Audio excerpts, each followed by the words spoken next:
Le département de Sakassou veut se positionner comme le grenier du vivrier de la région de Gbeke.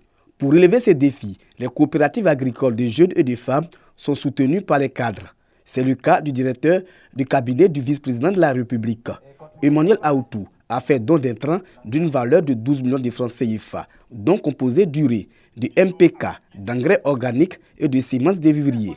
Un geste que le donateur inscrit dans la vision du président de la République qui prône le développement intégral. Les bénéficiaires sont prêts à travailler pour contribuer à réduire la cherté de la vie par la production en quantité du vivrier. C'est avec le courage qu'on peut aller de l'avant. On nous a donné des semences. Ce n'est pas pour aller garder dans les magasins. C'est pour travailler. C'est avec le travail qu'on peut aller de l'avant. Qu'on puisse le soutenir dans ce qu'il veut faire pour nous. Cette cérémonie de remise d'intrants est l'occasion toute trouvée pour le directeur de cabinet du vice-président de traduire la reconnaissance du peuple Walébo au chef de l'État. Reconnaissance pour les infrastructures routières, éducatives, sanitaires et hydrauliques réalisées pour le bien-être des populations. Les populations ont présenté des doléances.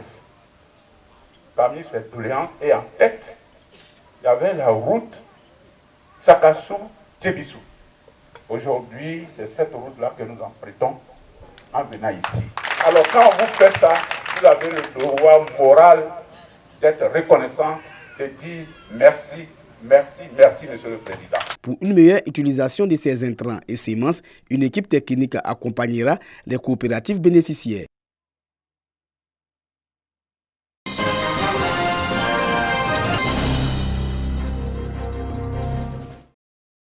« 1996, 2015 et 2017. 3 dates et périodes sombres pour la production porcine en Côte d'Ivoire et pour cause l'apparition de l'épidémie de la peste ayant provoqué une baisse de 60% des effectifs de porcs modernes et 32% des porcs traditionnels. Relancer la filière porcine à travers des mécanismes nouveaux en vue d'améliorer les besoins nationaux en viande et produits porcins, d'où la mise en œuvre du projet de développement de la filière porcine engagé par le ministère des Ressources animales et halieutiques. C'est un marché potentiel de pas moins de 100 000 tonnes.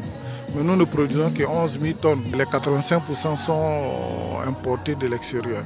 L'objectif vraiment pour ce nouveau projet-là, c'est vraiment de mettre à leur disposition des porcs reproducteurs très performants, très prolifiques, pour qu'en l'espace de 8 mois, ils commencent à les vendre. Approvisionner le marché local à hauteur de 60%. Le gouvernement, à travers le ministère des Ressources animales, vise 25 000 tonnes de viande porcine d'ici à 2026. Objectif, réduire la dépendance extérieure. En outre, la construction du centre d'apprentissage et de spécialisation au métier de la filière porcine traduit la volonté du gouvernement. Il est temps que les acteurs nationaux qui font déjà beaucoup, qui ont pu soutenir la filière pendant autant d'années, puissent véritablement s'approprier tous les mécanismes et ce levier supplémentaire vient non seulement aider à l'amélioration génétique, mais aussi mettre à la disposition de ceux qui veulent apprendre le métier de la gestion d'une ferme porcine, les outils pour pouvoir s'approprier cette activité qui est très fructueuse et rentable. Sur une durée de 4 ans, le projet Prodef Porc permettra de booster le volume commercial et la transformation du produit porcin. Il s'agit également d'améliorer la sécurité alimentaire et favoriser la création d'emplois.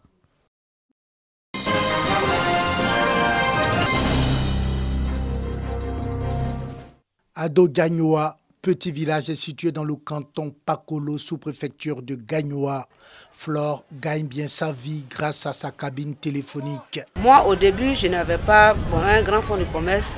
Et quand j'ai intégré le groupe, en fonction de ce que j'épargne, le groupe m'a octroyé un prêt de 300 000. Et ce que j'avais, j'ai complété, j'ai ouvert une cabine, des transactions, des dépôts, de retraite, transfert, tout. Aujourd'hui, avec les mêmes moyens avec lesquels j'ai commencé, je suis stable. Comme Flore, elles sont nombreuses aujourd'hui à la tête d'une activité économique prospère dans ce village, grâce justement à leur appartenance à cette association féminine dénommée Nayuodje, qui signifie en français « à cause de mes enfants ». Au bout de 3 ans, Flore est désignée pour faire le bilan du mécanisme de solidarité et d'autonomisation de ces femmes. À ce jour, nous sommes à plus de 15 millions redistribués aux femmes sous forme de prêts. Ceci, nous le devons outre nos donateurs à notre bien-aimé chef que j'ai nommé Tifi Noël Nyagno.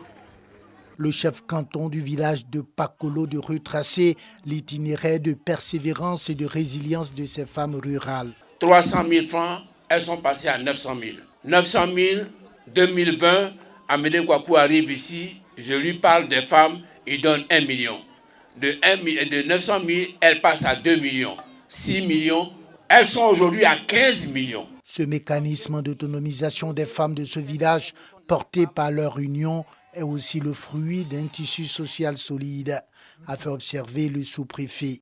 Chants et danses ont donné une allure de fête populaire à cette cérémonie, au cours de laquelle Marie-Laure Gourand, présentatrice du journal télévisé à la RTI, a offert un tricycle aux femmes du village en vue de soutenir leur élan vers l'autonomisation.